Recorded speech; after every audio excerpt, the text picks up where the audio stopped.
Hi friends, ഇത് കഴിഞ്ഞ ഞായറാഴ്ച എടുത്ത വീഡിയോ ആണ് കേട്ടോ. ഇത് അവസാനം വന്ന ലോങ് വീഡിയോയുടെ കണ്ടിന്യൂറ്റി ആണ്. അപ്പൊ ഞാൻ ഓൾവേസ് ലേറ്റ് ആണ്. അത് രക്തത്തിൽ കളർന്നു പോയതാണ് കേട്ടോ. തൂത്താലും മാറ്റാലും പോവില്ല എന്നാണ് പറയാറ്. അങ്ങനെ നമ്മൾ വിട്ടുകൊടുക്കാൻ പാടില്ല. അപ്പൊ ഞാനത് മാറ്റാൻ വേണ്ടിയിട്ട് നന്നായിട്ട് തന്നെ ശ്രമിക്കുന്നുണ്ട്. നമുക്ക് നോക്കാം. അപ്പോൾ ഞാനിപ്പോൾ നാട്ടിലാണ്.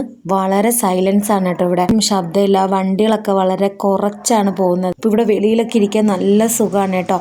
അപ്പൊ ഞാനിവിടെ ഒറ്റയ്ക്ക് ഇരിക്കുന്ന കണ്ടിട്ട് റിമുമോളും കൂടി എൻ്റെ കൂടെ വന്ന് കുറച്ച് നേരം ഇരുന്നു കേട്ടോ. പിന്നെ ഞങ്ങൾ രാത്രി ലേറ്റ് ആയിട്ട് കിടന്നുകൊണ്ട് തന്നെ രാവിലെ കുറച്ച് ലേറ്റ് ആയിട്ടാണ് എണീറ്റത്. ഇത് എൻ്റെ ചേട്ടന്റെ മോനാണ്. അവൻ അനിയത്തിയുടെ ഷോൾ എടുത്ത് സാരി ഉടുത്തതാണ് കേട്ടോ. ഞാൻ വീഡിയോ എടുക്കുന്നുണ്ടത് സാരി ഊരിക്കളഞ്ഞു, അവ ഓടിക്കളഞ്ഞു. അപ്പോൾ ഇന്നലെ കഥകളി കഴിഞ്ഞിട്ട് അനിയനും അനിയൻ്റെ ഒരു ഫ്രണ്ടും ഇവിടെയാണ് ഉണ്ടായിരുന്നത്. അപ്പോൾ അവർക്ക് ഇന്ന് കൊല്ലത്ത് വെച്ച് പ്രോഗ്രാം ഉണ്ട് വൈകിട്ട്. അപ്പോൾ ഇന്നൊരു റിസപ്ഷൻ ഉണ്ടെന്ന് പറഞ്ഞില്ലേ, അത് വല്യമ്മയുടെ മോളുടെ ഭർത്താവിൻ്റെ സഹോദരിയുടെ മോക്കാണ് കല്യാണം. അപ്പം ഇവരൊക്കെ ഉച്ചയാകുമ്പം പോകും കേട്ടോ. വല്യമ്മയും ചേട്ടൻ്റെ ഭാര്യയൊക്കെ ഉച്ചയാകുമ്പം പോവും. അപ്പോൾ അവളെ ഞാനാണ് കേട്ടോ ഒരുക്കി കൊടുത്തിട്ടുണ്ടായിരുന്നത്.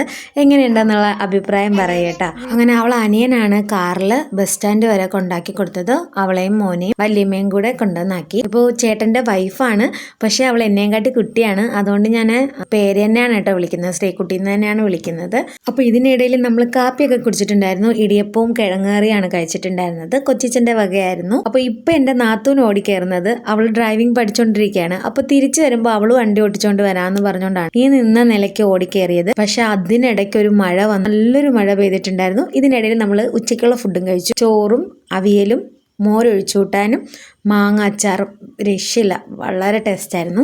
ഇതും കൊച്ചിൻ്റെ അവിടെ നിന്ന് തന്നെയാണ് കേട്ടോ കഴിച്ചിട്ടുണ്ടായിരുന്നത്. അപ്പൊ നല്ല ടേസ്റ്റ് ഉണ്ടായിരുന്നു. നമ്മളെല്ലാവരും നല്ലപോലെ ഫുഡൊക്കെ കഴിച്ചിട്ട് ഒരു 2:30 ഞാൻ റെഡിയാവാൻ തുടങ്ങി കേട്ടോ. മേലൊക്കെ കഴുകി ഞങ്ങൾ ഒരുങ്ങാൻ തുടങ്ങിയിട്ടുണ്ടായിരുന്നു. അപ്പോൾ ഞാനാണ് എൻ്റെ നാത്തൂനെ ഒരുക്കി കൊടുത്തത്. മോളെ അതുപോലെ അനിയൻ്റെ മോളെ ഒക്കെ ഒരുക്കി കൊടുത്തത് ഞാനായിരുന്നു. ശ്രീകുട്ടി ഒരുക്കാൻ തുടങ്ങിയപ്പം തന്നെ റിമു മോള് ഒരുങ്ങാൻ വേണ്ടിയിട്ട് ഒരേ കണക്കിന് ബഹളമായിരുന്നു. നമുക്ക് വൈകിട്ട് ഒരുങ്ങാം, ഉച്ചയ്ക്ക് ഒരുങ്ങാം എന്നൊക്കെ പറഞ്ഞു നിർത്തിയിരിക്കുകയായിരുന്നു. അവളെയും ഞാൻ തന്നെ ഒരുക്കി കൊടുത്തിട്ടുണ്ടായിരുന്നത്. അപ്പോൾ ഇതിനിടയ്ക്ക് കാര്യമായിട്ട് ഞാൻ ഒരുങ്ങിക്കൊണ്ട് നിന്നപ്പോൾ നോക്കിയപ്പോൾ വെളിയിലൊരു കാട് പറിച്ചെടുക്കുന്ന അമ്മ. ഞാൻ മൈലാഞ്ചി, മുല്ലയുടെ തൈ, അതുപോലെ തന്നെ നീലാമരി, ഇതൊക്കെ ഇവിടെ ഇഷ്ടം പോലെ ഉണ്ടായിരുന്നു. അപ്പോൾ ഇതെല്ലാം പറിച്ച് വീട്ടിൽ കൊണ്ടുപോകാൻ വേണ്ടിയിട്ട് എടുക്കായിരുന്നു കേട്ടോ അമ്മ.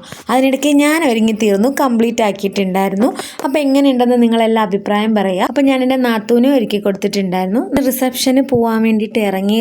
അപ്പോൾ ഞങ്ങളുടെ കൂടെ കുഞ്ഞമ്മയും കൂടെ റിസപ്ഷന് വന്നിട്ടുണ്ടായിരുന്നു. അഡ്ജസ്റ്റ് ചെയ്തൊക്കെ കാറിലിരുന്നിട്ട് നമ്മളെല്ലാവരും കൂടി റിസപ്ഷന് പോയി. അപ്പോൾ അവിടെ ചെന്ന ഉടനെ ചേച്ചി ഉണ്ടായിരുന്നു, ശ്രീകുട്ടിയും അതായിരുന്നു കേട്ടോ. ആ റെഡ് കളർ ഡ്രസ്സ് ഇട്ടിട്ടുണ്ടായിരുന്നു കല്യാണപ്പെണ്ണ്. അപ്പോൾ നമ്മൾ ചെന്ന ഉടനെ ഫോട്ടോ ഒക്കെ എടുത്തു. വലിയ തിരക്കില്ലായിരുന്നു. എനിക്ക് തോന്നുന്നു കല്യാണപ്പെണ്ണും അപ്പോൾ മണ്ഡപത്തിൽ എത്തിയതേ ഉള്ളൂ. അതേ ടൈമിൽ നമ്മളും വന്നിട്ടുണ്ടായിരുന്നു. പിന്നെ നേരെ ഫുഡ് കഴിക്കാൻ പോയി. ബെറോട്ട, ചപ്പാത്തി, ഫ്രൈഡ് റൈസ് ഒക്കെ ഉണ്ടായിരുന്നു. ഞാൻ ഫ്രൈഡ് റൈസും ബറോട്ടയാണ് കേട്ടോ വാങ്ങിച്ചിട്ടുണ്ടായിരുന്നത്. ഇതെല്ലാം കഴിച്ചിട്ട് ഞങ്ങൾ കുറേ ഫോട്ടോ ഒക്കെ എടുത്തു. പിന്നെ അവിടെ പാട്ടൊക്കെ ഇട്ടിട്ടുണ്ടായിരുന്നു. അതൊക്കെ കേട്ട് കുറച്ച് നേരം ഇരുന്നിട്ട് തിരിച്ച് നമ്മൾ ഇരുട്ടും മുമ്പേ വീട്ടിലെത്താമെന്ന് വിചാരിച്ചിട്ട് റിസപ്ഷൻ ഹാളിൽ നിന്ന് ഇറങ്ങി.